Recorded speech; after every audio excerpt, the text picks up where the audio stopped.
Mag-withdraw sana sa isang ATM ang lalaking ito sa Noveleta, Cavite nang arestuhin ng mga operatiba ng PNP Anti-Cybercrime Group. May warrant of arrest pala siya sa kasong paglabag sa Anti-Cybercrime Law sa isang korte sa Tuguegarao City, Cagayan at itinuturing na top 3 most wanted person sa Region 2. Sangkot umano ang lalaki sa isang uri ng voice phishing o phishing scam kung saan nagpanggap siya bilang bank representative at napaniwala ang kanyang biktima na kanselahin ang transaksyon sa hindi nito biniling cellphone kapalit ng paghingi ng OTP o one-time PIN. Makailang ulit na nagbigay ng OTP ang biktima sa suspect bago na lamang nalimas sa pala ang higit kalahating milyong piso sa kanyang bank account. Ayon sa PNP-ACG, sa pamagitan ng pagtawag sa telepono, nangyayari ang phishing scam at madalas sa modus sa mga suspect ang pagpapanggap na taga-bangko.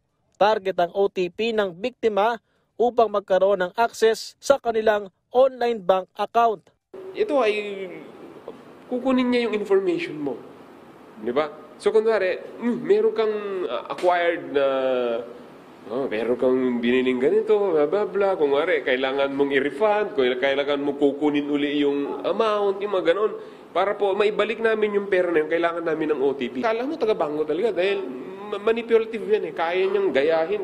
Sa ngayon, maliit pa ang bilang ng mga kaso ng phishing scam pero ikinababahala ng PNP-ACG ang sistema sa ganitong modus. Itong phishing namin, nasa 200 to 300 plus lang yan eh. Pero yung amount na nakukuha nila ay napakalaki. Bawat victim. Depende kung magkano yung laman na pera ng natawagan nila. Meron pa tayong mga biktima na umaabot ng 1 milyon ng naubos na pera niya sa bangko niya. Kaya sa ating mga kababayan, ang bangko po, paulit-ulit po sinasabi ng ating bangko na hindi po sila tatawag kung kani-kanino gamit ang cellphone. At hindi rin po sila humihingi ng OTP. Samantala, lumapit na rin sa PNP-ACG ang mga nabiktima ng scammer na nag-aalok umano ng ticket sa social media para sa concert ng sikat na singer na si Taylor Swift sa Singapore. Nasa 12 hanggang higit 20,000 piso ang na-scam sa bawat biktima.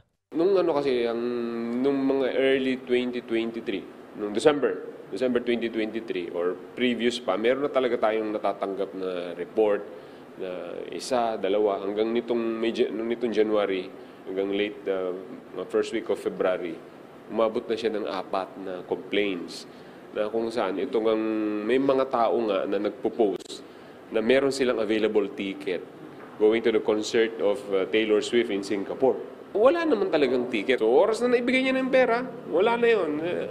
Kumbaga, ibablock na niya ulit yung kausap niya at hindi mo na siya mahahanap. Sa kabila naman ng mga naiulat na online scam, bumaba ng 40% ang bilang ng online scam nitong 2024. Patuloy ding hinihikayat ng PNP-ACG ang publiko na mag-ingat sa mga modus at huwag mag-atubiling i-report sa kanila kung sakaling maging biktima.